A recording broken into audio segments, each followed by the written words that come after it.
यार फाइनली काजू नंबर 8 का एनीमे ऑलरेडी एयर होना चालू हो चुका है। फर्स्ट और सेकंड एपिसोड भी आ चुके हैं।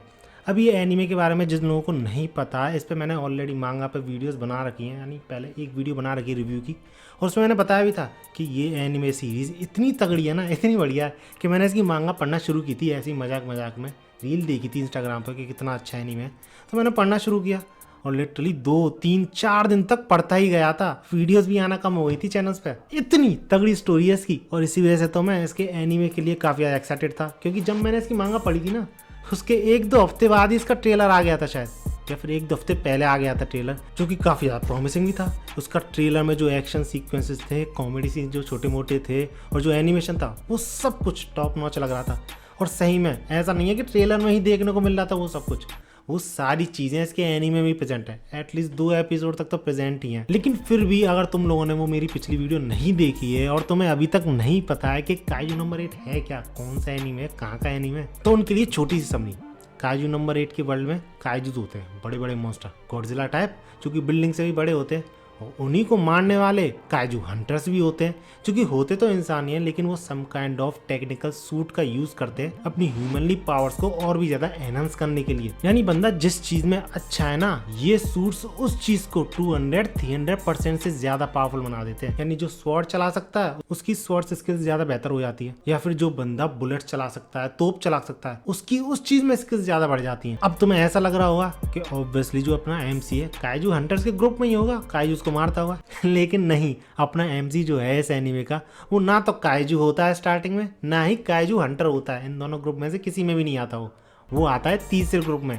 काइजू को मारने के बाद उनको साफ सफाई भी तो करनी पड़ेगी उनकी बॉडी की, इतने बड़े बड़े जो होते हैं। तो उसी साफ सफाई की कंपनी में काम करता है अपना बंदा, क्योंकि वैसे तो काइजू हंटर बनना चाहता था, लेकिन वो बन नहीं पाता। कई बार ट्राई करता जाता है, लेकिन एट दी एंड हार मान ही लेता है। काफ़ी सारे ट्राइज उसके बचते हैं, ऐसी बात नहीं है, लेकिन फिर उन ट्राइज पे वो जाता नहीं, कोशिश ही नहीं करता, सब कुछ छोड़ देता है और वो अपनी क्लीनिंग पे ध्यान लगाता है। मतलब इसी को अपना फेट मान लेता है कि यही करना पड़ेगा पूरी ज़िंदगी।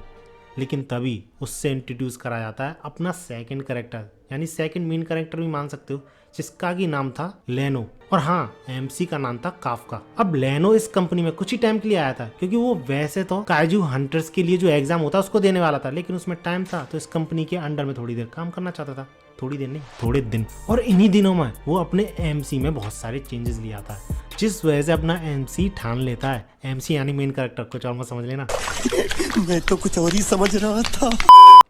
अपना एमसी ठान लेता है उसकी बातें सुनने के बाद कि हाँ, वो फिर से काजू हंटर बनने की कोशिश करेगा। और उसका ये वाला जो ट्रायल था वो लास्ट ट्रायल होने वाला था, क्योंकि इसके बाद उसकी एज लिमिट जो है वो बढ़ जाने वाली थी। फिर तो वो चाह के भी ऐसा नहीं कर सकता था।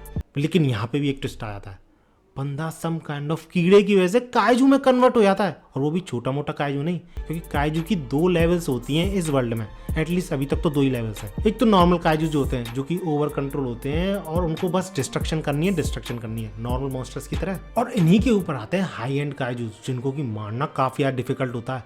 जो टॉप लेवल ऑफिसर्स होते हैं ना, वो भी मिलकर भी इन हाई एंड काइजूस को मारने में काफी ज्यादा डिफिकल्टी फेस करते हैं। और अपना जो मेन कैरेक्टर वो इन्हीं हाई एंड काइजूस में से एक होता है। और ये हाई एंड काइजू ज़्यादा भी नहीं होते हैं, सिर्फ 8 ही हुए हैं शायद अभी तक, 8 या फिर 10, 9 थे शायद, जो भी है, इतने ही होते हैं जिनको कि तुम उंगलियों पे गिन सकते हो। और अपने मेन कैरेक्टर का जो हाई एंड काइजू वर्जन होता है, वो कौन सा नंबर होता है? 8। इसलिए इस एनीमे का नाम है काइजू नंबर 8। और कुछ ऐसे ही ये स्टोरी आगे बढ़ती है। अब ये चीज़ें जब मैंने मांगा में देखी थी ना, बहुत इंटरेस्टिंग लगी थी मुझे, पढ़ता गया था जैसे कि मैंने बताया तुम्हें, जिस वजह से काफ़ी सारी एक्सपेक्टेशन बन गई थी, काफ़ी ज़्यादा एक्सपेक्टेशन ऊपर चली गई थी कि कैसा आ गया यार एनीमे। जब मांगा ही इतनी तगड़ी है, ट्रेलर भी इतना तगड़ा है, तो एनीमे भी तगड़ा होना तो चाहिए। और ऐसी एक्सपेक्टेशन बन भी जाती है, क्योंकि तुम सब लोगों को पता ही है यार, हम जो मांगा लवर्स होते हैं, या फिर बोलूँ एनीमे सीरीज़ लवर जो होते हैं, वो काफ़ी ज़्यादा सेंसिटिव होते हैं। एक बार मांगा जब पसंद आया है तो 4-4, 5-5, काफ़ी बार 10 सालों तक इंतज़ार करते हैं कि कब एनीमे आएगा, इसका कब देखने को मिलेगा। और इसलिए तो काफ़ी सारी मांगा एनिमेशंस पे भी मिलियन में व्यूज़ आ जाते हैं। ये ऐसे ही तो आ नहीं जाते यार, लोग पसंद करते हैं इसलिए आते हैं। सो हाँ, जब इन एक्सपेक्टेशन पे कोई खड़ा नहीं उतर पाता, यानी एनीमे इतना बढ़िया नहीं निकलता, तो काफ़ी ज़्यादा दुख होता है।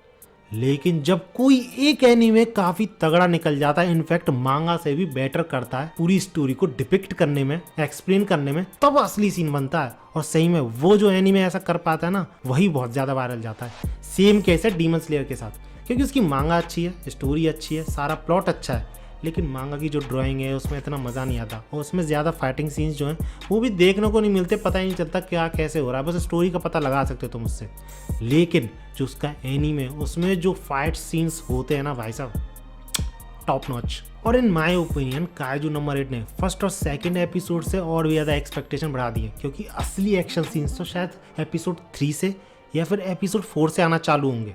अब उनमें कैसा परफॉर्म करता है यानी में ये देखने वाली चीज़ होगी, लेकिन अभी तक तो यार मैं तो कम्प्लीटली सेटिस्फाई हूँ। जैसा मांगे में देखा था उससे बढ़िया ही करा है उन लोगों ने। बाकी तुम लोगों को क्या लगता है, काफ़ी अच्छा जा रहा है ये एनीमे या फिर नॉर्मली जा रहा है? मांगा ज़्यादा अच्छी थी, मांगा ज़्यादा पढ़ने में तुम्हें मज़ा आया था?